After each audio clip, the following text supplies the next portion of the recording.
L'affaire, connue sous le nom de Sœur Rouge ou Sister Hunt, comme l'ont surnommé les internautes sur les réseaux sociaux, a éclaté lorsqu'un influenceur fitness a découvert que des images intimes de lui circulaient sur Internet. Après avoir dénoncé publiquement les faits, il a déclaré « Ma vie est un désastre. Je pense à quitter Nankin et à déménager dans une autre ville. » Ce n'était que la pointe de l'iceberg d'une affaire sordide. Selon ce qui a été révélé, un homme se faisait passer pour une femme sur les réseaux sociaux, séduisait des hommes, enregistrait les rencontres sexuelles sans autorisation, puis vendait le matériel en ligne. L'affaire a eu un fort retentissement médiatique et a donné lieu à une enquête policière sans précédent. Mais ne nous avançons pas. Dans un contexte de plus en plus marqué par l'hyperconnectivité et l'identité virtuelle, ce qui est arrivé à Sœur Hong a bouleversé la Chine et le reste du monde par ses dimensions insolites et troublantes. Il n'y a pas eu seulement un grand impact à cause du nombre de victimes impliquées, mais aussi en raison de l'utilisation systématique de la technologie pour manipuler la perception. Effacer les frontières entre le réel et le fictif, et construire une identité complètement fausse qui s'est avérée fonctionnelle pour une machine d'exploitation. Pendant ce temps, les autorités chinoises poursuivent l'enquête et l'accusé fait face à des accusations pour de multiples délits, allant de l'abus à une possible atteinte à la santé publique. L'affaire a déclenché un débat intense sur le consentement numérique. La masculinité en crise, la culture de la honte et le rôle des réseaux sociaux dans l'exposition publique de l'intimité. Le scandale qui s'ouvre n'est pas simplement un dossier policier bizarre, c'est aussi un miroir inconfortable de nos vulnérabilités à l'ère des apparences. Soyez les bienvenus dans la sombre affaire de Sœur Hong. Avant de continuer, je vous informe que ce reportage fait partie d'une nouvelle rubrique dans laquelle nous parlons des affaires les plus marquantes de l'actualité. N'oubliez pas nos émissions spéciales approfondies qui revisitent des affaires classiques avec de nouvelles perspectives et théories. Vous pouvez également laisser des suggestions pour ce format. Nous avons bien reçu vos messages. Débutons. Qui était la Sœur Rouge? Derrière la figure énigmatique connue sous le nom de Sœur Rouge se trouvait un homme de 38 ans nommé Yao. Sa transformation était totale. Perruque, maquillage, vêtements féminins, modulation de la voix et une maîtrise absolue des filtres et de la technologie pour modifier son image sur les réseaux sociaux.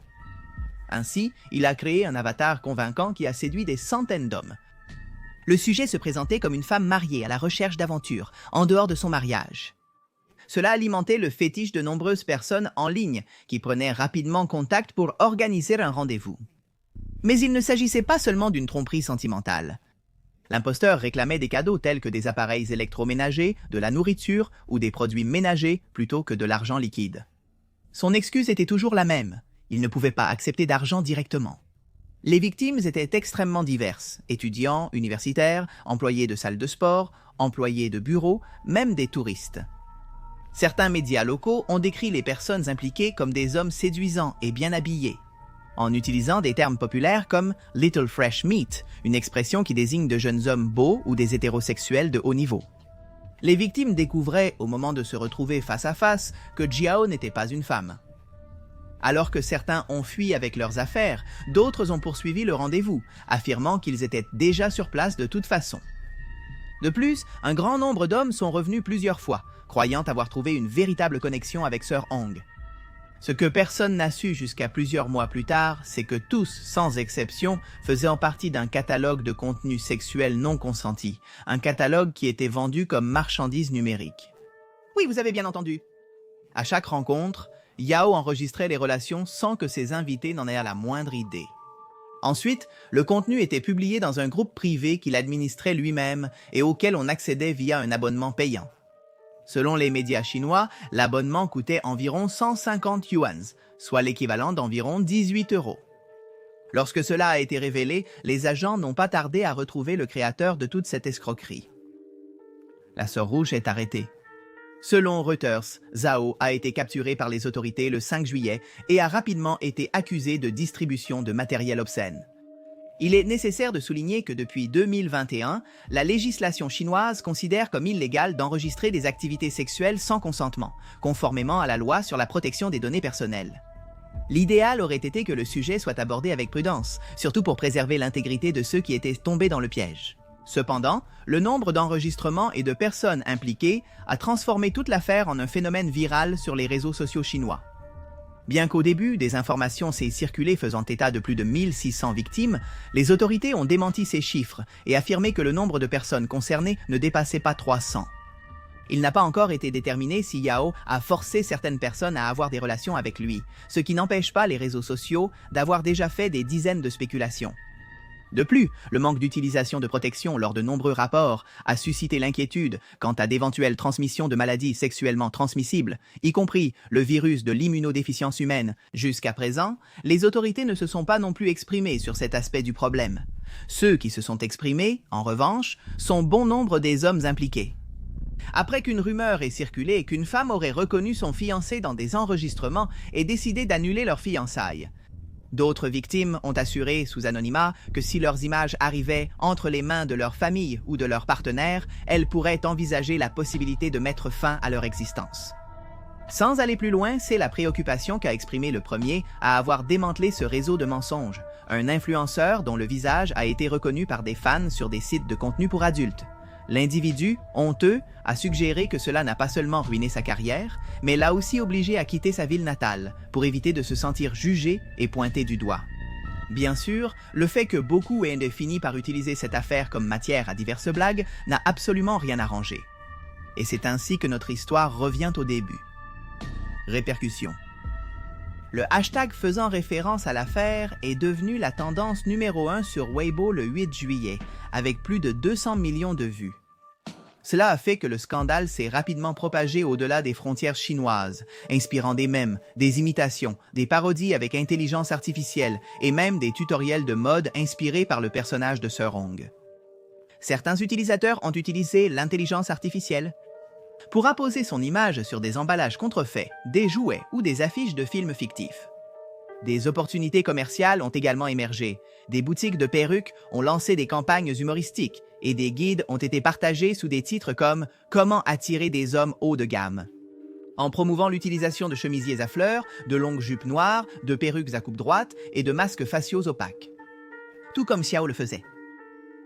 Sur Instagram, un filtre appelé Sister Home Filter Challenge est apparu, recréant la chambre de Yao avec son lit et ses murs d'origine, accompagné d'un texte en thaï qui disait « Chambre mystérieuse ». Tout a tellement pris d'ampleur qu'au Vietnam, une pièce de théâtre a brièvement inclus un personnage inspiré de Sister Home. Même si l'acteur s'est contenté de saluer le public avant de se retirer, l'audience a éclaté en applaudissements en le reconnaissant de l'autre côté du ring. Diverses institutions ont exprimé leur inquiétude en constatant la légèreté avec laquelle la société évoquait ce qui s'était passé. Le Centre de contrôle et de prévention des maladies de Nankin propose désormais des analyses médicales aux personnes potentiellement atteintes de maladies sexuellement transmissibles. Interrogé par des chercheurs et en invoquant les lois sur la vie privée, le centre n'a pas révélé si Xiao était effectivement porteur du virus de l'immunodéficience humaine, mais il en a profité pour souligner le manque flagrant de responsabilité dont faisaient preuve certains citoyens adultes au moment d'avoir des relations. D'autres médias ont relayé cette affaire, pour rappeler que depuis un certain temps, il existe une sorte d'épidémie d'exposition de la vie privée, et pas seulement en Chine. Nous parlons d'une épidémie qui nous confronte à des problématiques qu'il est nécessaire d'aborder avant qu'il ne soit trop tard. Antécédents. Nombreux sont ceux qui ont fait le lien entre l'affaire de Sir Hong et ce qui s'est passé en Corée du Sud, où il y a quelque temps, on a découvert que plus de 2000 personnes avaient été filmées à leur insu dans des chambres d'hôtel à l'aide de minuscules caméras cachées dans des objets du quotidien comme des téléviseurs, des prises électriques et des supports pour sèche-cheveux. Bien que la diffusion de contenu classé soit illégale dans ce pays asiatique, les images et vidéos capturées sans autorisation sont largement diffusées sur des sites web. Cela touche principalement les femmes, même s'il y a aussi des victimes masculines. Les dispositifs espions sont fréquemment dissimulés dans les lieux publics, tels que les toilettes, les salles de sport, les cabines d'essayage et les piscines, enregistrant les gens durant des activités privées. La police de ce pays a également arrêté 2 hommes pour avoir filmé clandestinement plus de 1600 clients dans au moins 30 hôtels situés dans 10 villes différentes. Le groupe derrière ce crime aurait généré des millions de bénéfices en vendant ces vidéos sur Internet via une plateforme qu'ils avaient eux-mêmes développée et qui fonctionnait à partir d'un serveur situé hors du continent. Cet épisode reflète la gravité d'un problème systémique et a déclenché l'alarme publique. Rien que ces dernières années, plus de 6000 cas de matériel explicite recueillis par des caméras cachées ont été signalés, un chiffre qui a doublé depuis 2012. Cependant, on craint que le nombre réel soit bien plus élevé, car de nombreuses victimes ne portent pas plainte par peur ou par honte. Même le monde du divertissement sud-coréen a été éclaboussé par ce fléau. Le chanteur et présentateur Jung Jong-joon a été accusé et a ensuite avoué avoir filmé des relations intimes sans le consentement des femmes impliquées. En partageant les vidéos dans des groupes, Jun a présenté publiquement ses excuses à ses fans et aux victimes dont il a violé l'intimité. Bien que plus de 5400 personnes aient été arrêtées au cours des 12 derniers mois pour des délits liés à ce type d'espionnage, moins de 2% des accusés ont été condamnés à une peine de prison effective. La réponse judiciaire, faible face à l'ampleur du problème, a provoqué des manifestations massives à Séoul, où des milliers de femmes sont descendues dans la rue sous le slogan « Ma vie n'est pas ton porno ». Cette manifestation a été l'une des plus importantes jamais organisées par des femmes dans l'histoire récente du pays. Et elle a exigé des changements urgents dans les lois, ainsi que des peines plus sévères pour ceux qui portent atteinte à l'intimité d'autrui. Et puisque nous en parlons, quelle est la peine à laquelle Sister Hong est confrontée? Peine possible. Si sa culpabilité est éprouvée, Yao pourrait encourir des peines sévères. La production et la distribution de ce type de contenu sont, comme nous l'avons mentionné, illégales en Chine et la violation des droits à la vie privée ainsi que l'exposition de données personnelles aggrave sa situation. Si l'on confirme que Yao est porteur du virus de l'immunodéficience humaine et qu'il est prouvé qu'il a agi avec l'intention de contaminer. Selon les lois chinoises, il risque de 3 à 10 ans de prison, la réclusion à perpétuité, voire la peine de mort dans les cas les plus graves, sous l'accusation d'attentat contre la santé publique. L'affaire de la Sœur Rouge ne révèle pas seulement une opération sophistiquée de tromperie et d'exploitation, mais expose aussi en son cœur une vulnérabilité structurelle, dans la façon dont les personnes interagissent, se lient et s'exposent dans les environnements numériques. La facilité avec laquelle des centaines d'hommes ont été manipulés, enregistrés puis exposés sur des réseaux clandestins soulève de sérieuses questions sur le consentement, la vie privée, l'identité et le contrôle. Au-delà du sensationnalisme, ce scandale s'est propagé de manière virale sur les réseaux sociaux. La vérité, c'est qu'il s'agit d'un événement profondément troublant, avec des conséquences réelles pour les victimes. Rupture familiale, exposition publique, peur et dommages psychologiques durables. La figure de Yao, dans son ambiguïté entre le tragique comique et le criminel, incarne une série de tensions contemporaines autour du genre, du désir pouvoir et de l'anonymat numérique. Ce cas souligne aussi les défis des systèmes juridiques face aux crimes commis dans le monde virtuel, où la frontière entre le public et l'intime est de plus en plus floue. La technologie, capable de dissimuler les visages, les voix et les corps, permet aussi, lorsqu'elle est utilisée à des fins perverses, de violer des droits fondamentaux avec une facilité alarmante. Enfin, la réaction du public, entre l'humour viral, l'indignation morale et l'exploitation commerciale, mérite également d'être examinée. Que dit cela de notre culture qu'un crime d'une telle ampleur se transforme aussi rapidement en mème, en déguisement ou en défi avec des filtres?